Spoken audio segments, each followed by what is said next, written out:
গোটা দেশে মালদার মুখ উজ্জ্বল করলেন মালদার মেয়ে মন্দিরা রাজবংশী। অল ইন্ডিয়া পুলিশ গেমসে তীরন্দাজি বিভাগে অর্জন করলেন গোল্ড মেডেল। গোটা দেশে মালদার মুখ উজ্জ্বল করলেন মালদার মেয়ে মন্দিরা রাজবংশী। অল ইন্ডিয়া পুলিশ গেমসে তীরন্দাজি বিভাগে অর্জন করলেন গোল্ড মেডেল। গত ফেব্রুয়ারি মাসে তিনি এই গৌরব অর্জন করলেও অতি সম্প্রতি তিনি নিজের বাড়ি ফিরে আসায় খুশির হাওয়া বয়ে যায় পুরাতন মালদা ব্লকের মহিষবাথানি গ্রাম পঞ্চায়েতের পীরগাই গ্রামে। কারণ ওই গ্রামেই মন্দিরা রাজবংশীর বাড়ি। 24 বছরের মেয়ে মন্দিরা বর্তমানে আসাম রাইফেলসে কর্মরত, কিন্তু নেশায় তিনি একজন তীরন্দাজ। ছোট থেকেই খেলাধুলোর জগতে তার বেড়ে ওঠা, তাই খেলাধুলোর প্রতি তার একটা বিশেষ টান রয়েছে। সেই টান থেকেই এখনও তিনি নিয়মিত তীরন্দাজির প্র্যাকটিস চালিয়ে যাচ্ছেন। সেই প্র্যাকটিসের ফল পান গত ফেব্রুয়ারি মাসে। কর্ণাটক পুলিশ আয়োজিত অল ইন্ডিয়া পুলিশ গেমসের আর্চারি অর্থাৎ তীরন্দাজি বিভাগে অংশ নিয়ে আসাম রাইফেলসে কর্মরত মালদার মেয়ে মন্দিরা রাজবংশী বিশেষ কৃতিত্বের ছাপ রাখেন। তীরন্দাজি বিভাগে প্রথম হয়ে অর্জন করেন গোল্ড মেডেল। বর্তমানে তার একটাই স্বপ্ন, আন্তর্জাতিক স্তরে তীরন্দাজিতে গোল্ড মেডেল অর্জন করা। আর এই স্বপ্ন বুকে আঁকড়ে ধরেই তিনি এখনও নিয়মিত প্র্যাকটিস চালিয়ে যাচ্ছেন তীরন্দাজির। খেলাটা ছিল ব্যাঙ্গালোরে, যেটা কর্ণাটকা স্টেট পুলিশ খেলাটা করিয়েছিলেন, যেখানে অল ইন্ডিয়া যে military and paramilitary force and স্টেটের সমস্ত স্টেটের যে স্টেট পুলিশ সবাই ওখানে পার্টিসিপেট করে। আর আমি যেটা খেলছি সেটা হচ্ছে আর্চারি, যেটাকে বাংলায় বলে তীরন্দাজ।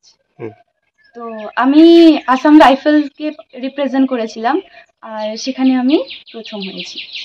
খেলাটা হয়েছিল 4 ফেব্রুয়ারি। এই যে সাফল্যের পেছনে অবশ্যই ফ্যামিলি, কারণ আমার ফ্যামিলি অনেকভাবে সাপোর্ট করেছেন। আসাম রাইফেলের যে কোচ, আমার সাথে যারা সবাই খেলে, ওরা সবাই আমাকে ভালোভাবে খুব সাপোর্ট করেছেন। এখন যেরকম আমি ওভারঅল ইন্ডিয়াতে প্রথম হয়েছি, আমার স্বপ্ন যে স্বপ্ন নিয়ে আমি বাড়ি থেকে বেরিয়েছিলাম যে আমি ইন্টারন্যাশনাল গোল্ড মেডেলিস্ট হব, তো এখন ওটাই আছে স্বপ্নে, যে আমি আরও ভালোভাবে খেলবো আর ইন্টারন্যাশনালে গোল্ড মেডেল আনার চেষ্টা করব।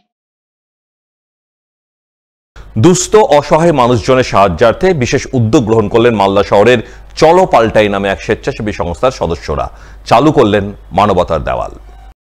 রবিবার এমনই মানবতা দেওয়ালে ছবি নজরে এলো মালদা শহরের 1 নম্বর ওয়ার্ড এলাকায়, যার উদ্বোধনী অনুষ্ঠানে উপস্থিত ছিলেন ইংরেজবাজার পৌরসভা চেয়ারম্যান কৃষ্ণেন্দ্র নারায়ণ চৌধুরী, স্থানীয় কাউন্সিলর সন্ধ্যা দাস সহ অন্যান্য অনেকেই। মানবতা দেওয়ালের মাধ্যমে সংস্থার সদস্যরা অবস্থাপন্ন মানুষজনের অপ্রয়োজনীয় পরিষ্কার পরিধানযোগ্য জামাকাপড় সংগ্রহ করে সেই সমস্ত জামাকাপড় দুস্থ অসহায় মানুষজনের কাছে পৌঁছে দেওয়ার মহতি উদ্যোগ গ্রহণ করেন। চলো পাল্টাই সংস্থার সদস্য অরিজিৎ পাল জানান, অনেক মানুষের বাড়িতেই অপ্রয়োজনীয় পরিধানযোগ্য পোশাক আশাক দিনের পর দিন পরে থাকে।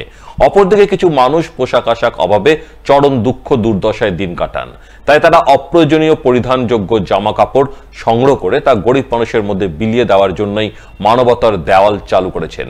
আশা করছেন তাদের এই উদ্যোগে দুস্থ অসহায় মানুষ ভীষণ উপকৃত হবেন। 1 নম্বর ওয়ার্ড চলো পাল্টাই আমাদের একটা স্বেচ্ছাসেবী সংস্থা। সেই সংস্থা থেকে আমরা একটা মানবতার দেওয়াল উদ্বোধন করলাম। সেই মানবতার দেওয়ালে আমাদের সারা বছর দুস্থ অসহায় মানুষদের জন্য জামাকাপড় রাখা থাকবে। তারা তাদের ইচ্ছামতো জামাকাপড় নিয়ে যাবে, এবং যাদের মনে হবে যে আমাদেরকে জামাকাপড় দেওয়া দরকার, তারা আমাদের দেওয়ালে জামাকাপড় টাঙিয়ে দিয়ে যাবে। আমরা ওইরকম ব্যবস্থা করে রেখেছি দেওয়ালে, এবং সেই সঙ্গে সঙ্গে আমরা আজকে হাতে হাতে কিছু বস্ত্র বিতরণও করছি। সঙ্গে সঙ্গে এইটাই আজকে আমাদের এই উদ্যোগ দুস্থ অসহায় মানুষ।